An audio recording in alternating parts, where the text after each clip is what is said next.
Jesús ahora le confiesa algo a Pedro. Pues yo te digo que esto no te lo ha revelado carne y sangre, Simón hijo de Jonás. Y ahora te digo yo, tú eres Pedro, y sobre esta piedra edificaré mi iglesia, y el poder del infierno no la derrotará. Primera frase. Segunda frase. Te daré las llaves del reino de los cielos, y lo que ates en la tierra quedará atado en el cielo, y lo que desates en la tierra quedará desatado en el cielo.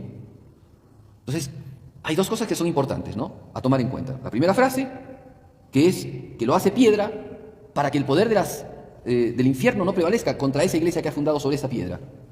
Segundo, que tendrá el poder en el reino de los cielos de atar y desatar, y por eso tendrá las llaves. Muy bien, vamos a ver entonces, los hermanos protestantes y los hermanos de otras religiosidades cristianas, como los hermanos de ritos orientales no católicos, dicen que San Pedro, los católicos papistas, o sea, los cristianos papistas, le hemos dado una prerrogativa que no tiene. Y entonces empiezan a trabajar sobre el texto del piedra y Pedro, ¿no? Porque es cierto, en la Biblia griega, el texto dice, tú eres Petros y sobre esta Petra. Entonces son dos palabras distintas, dicen ellos. Y como son dos palabras distintas, no aplican a Pedro. Porque, primero que Pedro es un nombre distinto de piedra, y Jesús no se está refiriendo a Pedro, sino a la piedra, sobre la que va a edificar la iglesia. Los hermanos separados de rito oriental son un poco más agudos y utilizan los textos de los santos padres, inclusive de los padres latinos, que enseñan una cosa que sí está justa con el texto. Cuando dice Jesucristo, la piedra, que es la base de la iglesia, se refieren a la fe, porque Pedro ha profesado la fe. Y hay que ser consecuentes. La causa por la cual Jesucristo le dice, tú eres Pedro y sobre esta piedra edifica mi iglesia, es la confesión que Pedro ha hecho. ¿Qué es la base de la iglesia? ¿Ven lo que yo les decía? ¿Cuál es la base de la iglesia? La fe que tiene la iglesia. La fe que tiene la iglesia es en Jesús, que es el Hijo de Dios, lo que Pedro ha confesado. Entonces, es sobre esa base que se construye la iglesia. Eso es cierto. Pero ¿por qué, si la base es solamente esa piedra y es la fe, por qué le llama a Simón?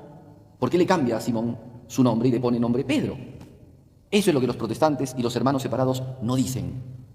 ¿Qué tiene que, o sea, si ellos están haciendo la alusión causal, la frase de Pedro, no es Pedro, sino la frase de Pedro, el Hijo de Dios, ¿no?, el Hijo del Dios viviente, el Mesías, y la piedra, que es la base de la doctrina católica, de la fe católica, ¿por qué razón Jesucristo, si no tiene nada que ver Pedro aquí, por qué le cambió el nombre? ¿Por qué le puso el nombre de Pedro? Ahora, además hay que entender, porque en esto no solamente está el texto, hay que entender el contexto. Pedro no era nombre. En nuestro tiempo sí es nombre. Nosotros conocemos a varias personas que se llaman Pedro. Pero en el tiempo de Cristo Pedro no era un nombre. Jesús hace un recurso que en principio no está normado por las costumbres. Le pone un nombre a una persona, le pone un nombre de una cosa. Pedro, Petros.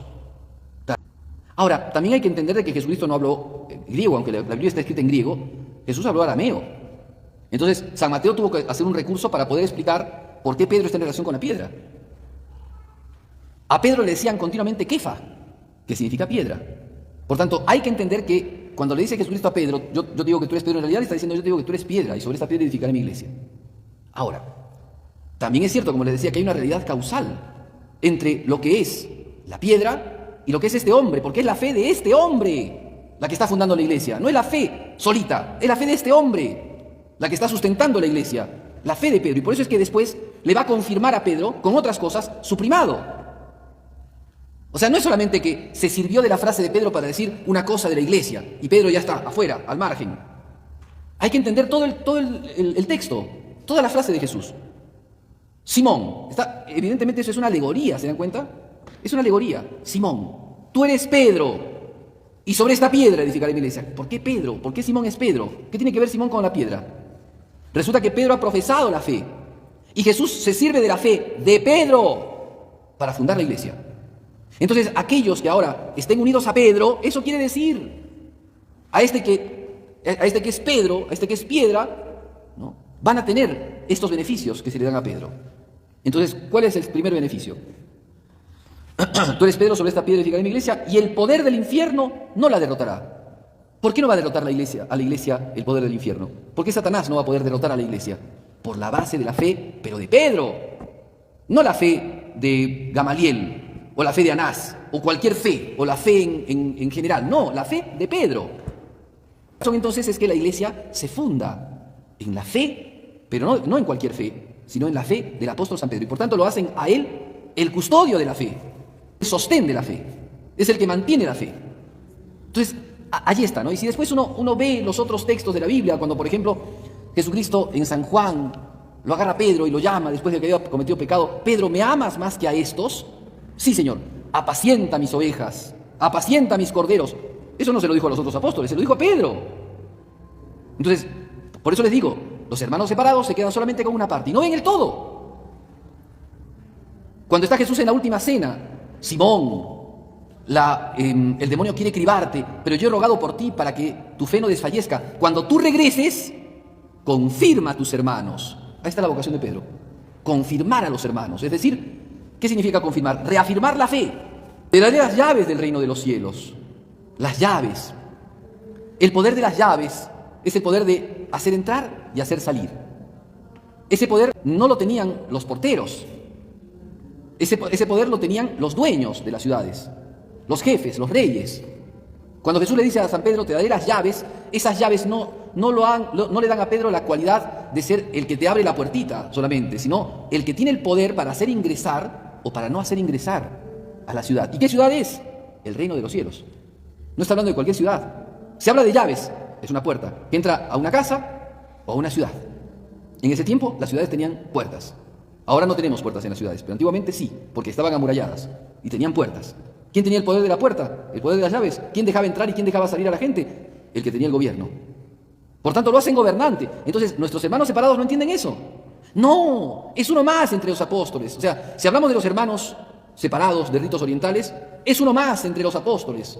No tiene el mismo privilegio que Bartolomé o que Matías, ¿no? Que después fue elegido, ¿no?, como apóstol. O como, no sé, o como Tomás, o como Mateo. Pero no, Jesús no está diciendo eso. Jesús está diciendo que a él, no a los apóstoles, a él le está dando el poder de las llaves. Te daré. No dice les daré, te daré, le dice Jesucristo. Por eso hay que entender bien el texto. Te daré las llaves del reino de los cielos, para que lo que ates en la tierra quede desatado en el cielo. Y esa es otra razón. Porque no es solamente en el cielo, porque muchas veces ciertos dibujitos, ¿no?, cristianos te pintan a San Pedro como el portero del cielo, por esta frase, pero en realidad, si dice que lo que ates en la tierra queda atado en el cielo, se está refiriendo que el reino de los cielos también está trabajando en la tierra. ¿Y quién es ese reino de los cielos? ¿O qué cosa es ese reino de los cielos? Es la iglesia. Jesucristo, cuando se refiere al reino de los cielos, ya está acá, ya está entre ustedes, es la iglesia. No por nosotros, no porque seamos buenos y santos, sino porque Dios nos ha querido constituir en su cuerpo místico. Entonces, ¿quién tiene poder sobre este reino para hacer entrar y hacer salir, para atar y desatar? ¿Quién es gobernante? Pedro. Ay, eso le está diciendo Jesucristo. ¿O no se entiende? Decir de estas frases que son tan claras. Por eso es que entonces San Pedro tiene ese privilegio, tiene esa prerrogativa que le ha dado Jesucristo sobre los apóstoles y en toda la iglesia y en todo el universo. Por eso es que eso se ve en los hechos de los apóstoles. También en eso hay una cerrazón de nuestros hermanos separados de no querer ver esto. Si bien el Espíritu Santo se derramó sobre todos los apóstoles, perfecto, pero ¿quién predicó? ¿Quién predicó? Que nosotros, cuando hablamos de la iglesia, no es por engreimiento, no es por cerrazón que nosotros decimos: sí, la iglesia católica es la única verdadera, no hay otra iglesia, y las demás otras iglesias están de alguna manera mintiendo a los fieles. Hay citas que son claras. Y no juzgamos las intenciones, de ninguna manera juzgamos las intenciones, porque sabemos que todos podemos tener muy buena intención. Y entonces los mismos textos bíblicos, de los que tanto hablan nuestros hermanos protestantes, nos dicen esto. Pues bien, eso es lo que hoy día nos manifiesta la fe. Primero, el Evangelio, primero, el que nosotros manifestemos nuestra fe. ¿En quién creemos? Y después hay que escuchar a Cristo. ¿Qué es lo que dijo? ¿Cuál es su intención? ¿Cómo se ve su intención? En sus palabras, después en sus actos, después en lo que dejó, después en la vida de la iglesia. Porque estos mismos hermanitos nuestros que nos dicen que la iglesia católica no es la verdadera iglesia y que ellos son la verdadera iglesia, entonces habría que preguntarles: ¿y dónde estaban ellos en el siglo I? ¿O en el siglo II? ¿O en el siglo III? ¿O en el IV? ¿Dónde estaban? ¿Dónde estaba la iglesia verdadera? ¿Dónde se escondió? ¿Apareció recién en el 1500 con la reforma de Lutero? Por eso hay que ver estas cosas. Y esto nos ayuda a nosotros a insertarnos más. Porque en la iglesia, muchos le tiran piedras a la iglesia, está llena de pecadores. Sí, nosotros somos pecadores. Nosotros nos confesamos, ¿no?, frecuentemente, porque caemos en pecados. Pero la iglesia, si bien es la asamblea de los que alaban a Cristo, es la reunión de los bautizados, la iglesia es iglesia porque lo tiene a Cristo presente y porque lo tiene al Espíritu Santo como el alma de la iglesia. Por eso la iglesia es santa a pesar de nosotros, porque su cabeza es santa, porque aquel que le da el espíritu, ¿no?, de la vida es santo, es el Espíritu Santo, porque sus miembros más representativos, que no somos nosotros, sino los santos, son santos. Por eso la Iglesia es santa. Y por eso hemos de reafirmar nuestra fe en la Iglesia.